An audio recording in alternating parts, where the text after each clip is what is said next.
Vila da Manga, 13 de dezembro de 1838. O vaqueiro Raimundo Gomes invadiu a cadeia do povoado para soltar o seu irmão que havia sido capturado para servir ao exército. Raimundo prendeu o comandante e os soldados da guarnição, depois juntou as pessoas da vila e fez uma proclamação contra o governo. A proclamação do vaqueiro dizia: "Como me acho nessa vila com a reunião do povo e a bem do sossego público, quero que seja sustentada a Constituição e garantidos os direitos dos cidadãos. Que seja demitido o presidente e entregue o governo ao vice-presidente. Que sejam abolidos os prefeitos e subprefeitos, ficando somente as leis gerais e da província que não forem contra a Constituição do Império." Essa proclamação foi enviada para a capital, onde estavam reunidos os deputados dos partidos conservador e liberal, conhecidos como cabanos e bentivis. Os deputados não se entendiam e acusavam uns aos outros por toda aquela situação. Dois outros personagens também iriam entrar nessa história. O negro Cosme, que todos diziam ser feiticeiro, que assaltava fazendas, libertava os escravos e os acoitava em seu quilombo na Lagoa Amarela, e o agricultor e fabricante de balaios, Manuel Francisco dos Anjos, o Balaio. No caso deste, existem duas histórias. Uns dizem que ele entrou na guerra por causa das filhas que teriam sido abusadas por soldados. Outros afirmam que ele entrou na luta para libertar um filho preso pela milícia. O fato é que essa guerra abalaiada durou quase 4 anos. Começou na Vila da Manga, que hoje é a cidade de Nina Rodrigues, e manchou o Maranhão de sangue. Na cidade de Caxias, então a segunda maior do Maranhão, governantes e povo estavam amedrontados. Corria a notícia de que os balaios se dirigiam para lá e iam destruindo tudo pelo caminho. Verdadeiro terror. Eles também paravam em algumas cidades para conseguirem armas e mantimentos. Tinham ajuda do povo descontente com a política dos portugueses, a quem eles chamavam de cabanos. Da capital, São Luís, os governantes enviaram uma tropa de soldados para caçar os revoltosos, mas a tropa foi derrotada e os soldados ainda se bandearam para o lado dos balaios.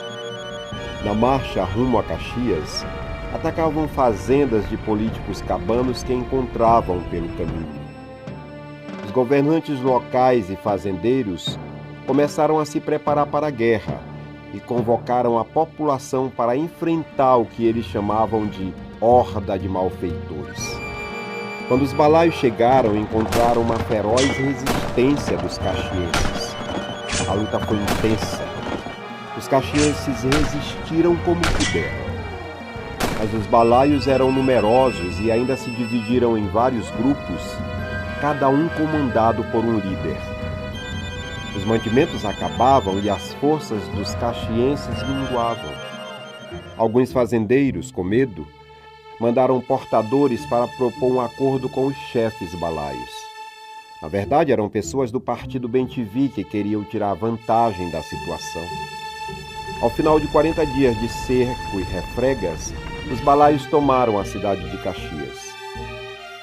Enquanto isso tudo acontecia, escravos aproveitavam para fugir das fazendas e se refugiar no quilombo da Lagoa Amarela, comandado pelo negro Cosme.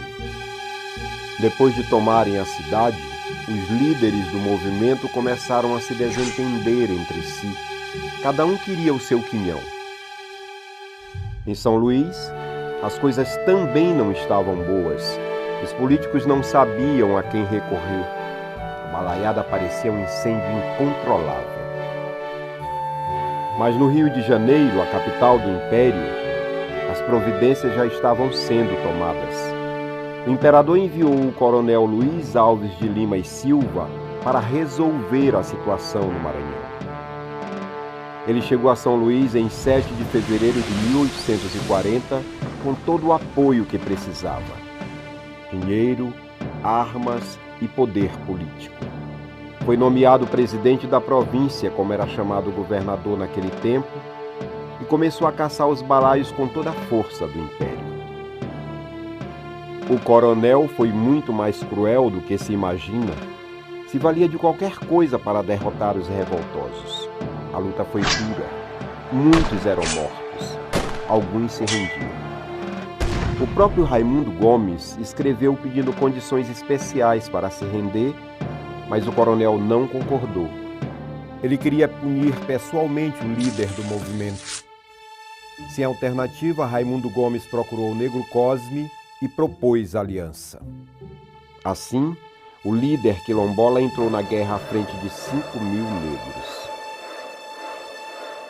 Uma tática do coronel foi propor a líderes balaios que traíssem os companheiros em troca do perdão imperial.